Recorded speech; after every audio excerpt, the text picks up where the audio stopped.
सालों से आप ही लोगों के कहे अनुसार जैसा कानून बनना चाहिए वो लेकर के आया हूं, लेकिन ओवैसी खड़े होकर के कहेंगे कि मोदी झूठे। असद किसी ने कहा भी अमित शाह को तो झूठ बोलने का अवार्ड मिलना चाहिए, क्योंकि उन्होंने पार्लियामेंट में कहा कि जो पुरानी वक्फ की चीजें हैं, संपत्तियां, उनको कोई नहीं छेड़ेगा, हमने कानून ऐसा बनाया ही नहीं है।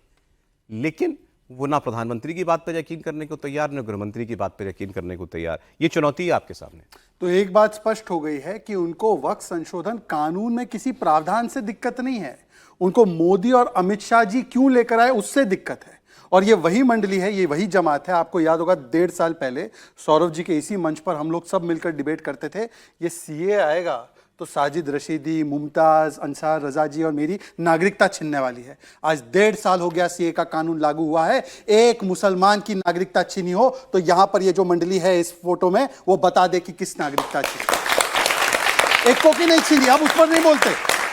अब नया आ गया है कि वक्फ संशोधन आ गया है, मस्जिदें छिन जाएगी, कब्रिस्तान। मस्जिदें और कब्रिस्तान कितने हैं वक्फ प्रॉपर्टी? मैंने वामसी पोर्टल पर जाकर देखा, 5% है।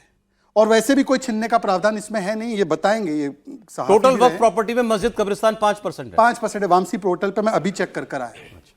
मतलब 95% वो जमीनें हैं जिस पर एग्रीकल्चर चल रहा है या कमर्शियल एक्टिविटी के लिए। और दरअसल ये लड़ाई क्या है? देखिए, एक चीज से मैं आपत्ति करता हूं, वैसे मैं इंडिया टीवी से कभी नहीं करता।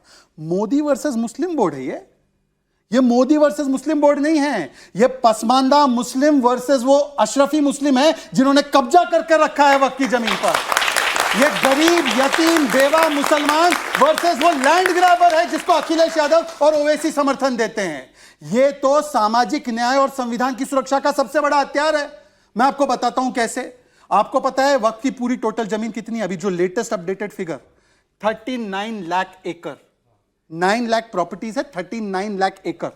और इसकी इनकम जो रेवेन्यू जनरेशन होता है 166 करोड़। अब बांट लीजिए इसको तो आपको पता चलेगा 1 एकड़ पर इनकम है 444। इनकम मतलब रेवेन्यू है 444 रुपीज साल का। अगर मैं खेती भी करता हूं ना गेहूं की, 60,000 रुपए प्रति एकड़ में कमा सकता हूं।